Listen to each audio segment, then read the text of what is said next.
100 கொள்முதல் நிலையம் கூட்டிட்டீங்க, 100 பேர் வேலைக்கு ஆள் எடுத்தீங்களா? கிடையாது. என்ன செஞ்சிருப்பீங்க?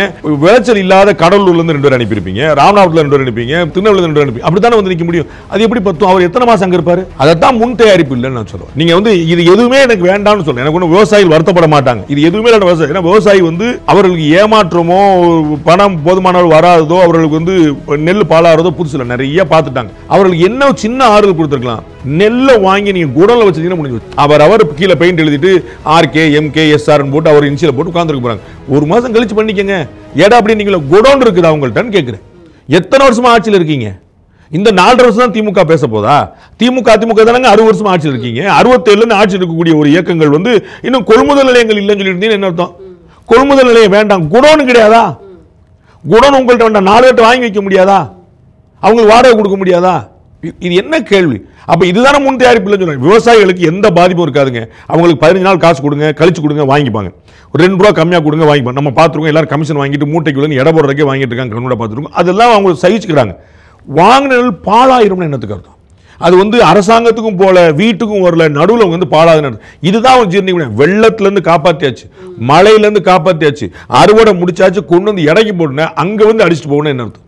இதுதான் வேணும். அப்ப அதுக்கான ஏற்பாடு பண்ணிருக்கீங்களா? இந்த குறைந்தபட்ச கட்டமைப்பு உள்கட்டமைப்பு செய்ய வேண்டாமா? நிச்சயமாக. இப்ப இதுல அடுத்த கட்டமா பார்க்க வேண்டியது என்னன்னா, இங்க சென்னையில ஆர்வம் காட்டுறாங்க, மழையால வந்துட்டு சென்னை மாநகரம் பாதிக்கப்பட்ட கூடாதுங்கிறதுல ஆர்வமா இருக்கிறாங்க. ஆனாலும் டவுன் சவுத் தமிழ்நாட்டுல வந்துட்டு அவங்க ஆர்வத்தை காமிக்கல அப்படிங்கறதையும் வந்துட்டு குற்றச்சாட்டா வைக்கிறாங்க. இருக்குது. அதற்கான காரணம் மீடியா. இந்த மீடியால பாத்தீங்கன்னா சென்னையில ஏதாவது பிரச்சனை இருந்துச்சுன்னா எல்லா மீடியாலையும், உங்கள்ல இருந்து எங்கள்ல இருந்து எல்லாருமே எல்லா மீடியாலையும் சென்னையில 15 ரிப்போர்ட் இருப்பாங்க. திருவாரூர் மாவட்டத்துக்கு ஒரே ஒருத்தர் இருப்பாரு. அவரையும் நம்ம வந்து சேர்த்து அரியலூர் பெரம்பலூர் சேர்த்து பார்த்துக்கோன்னு சொல்லி வச்சிருப்போம். 2 பக்கத்தில் அந்த மாதிரி. அப்போ அங்கே வந்து அவர் போகும் சார், ஒன்றும் இல்லை சார், பிரச்சனை இல்லை சார், நார்மல் அப்படிம்பார். அப்படி அப்போ இங்கே இருக்கக்கூடிய மக்கள் அங்கே போய் பார்த்தா என்னடா ஒரே வெள்ளக்காடாக இருக்குது அப்படின்னு தெரியும். அந்த மீடியாவில் அது ஹைலைட் ஆகாது, ஹாப்பியாக இருக்காங்க, அவ்வளோதான். மீடியாவில் நியூஸ் ஆனால் தானே பிரச்சனை, நியூஸ் ஆகலன்னா பிரச்சனை. டிவியில் நியூஸ் வரலன்னா ஹாப்பிங்கிற அளவுக்கு வந்திருக்காங்க. விவசாயிகள் பாதிக்கப்படுறாங்க, அவர்களுக்கு வந்து பேரிழப்பு, அதனால உற்பத்தி பாதிக்கும், அதனால வந்து இந்தியாவுடைய வளர்ச்சியை பாதிக்குங்கிறது யோசிக்க மாட்டாங்க.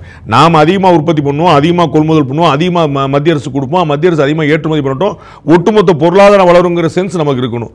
ஐயோ கூட வந்துருச்சேன்னு கவலைப்பட்டா நம்ம என்ன செய்ய முடியும்? இப்ப சென்னையில இந்த 2-3 நாட்களாக பெய்த மழை வந்து அரசாங்கம் எப்படி கையாண்டதுங்கிறதுல விமர்சனங்களும் இங்க இருக்கிறத பார்க்க முடியுது.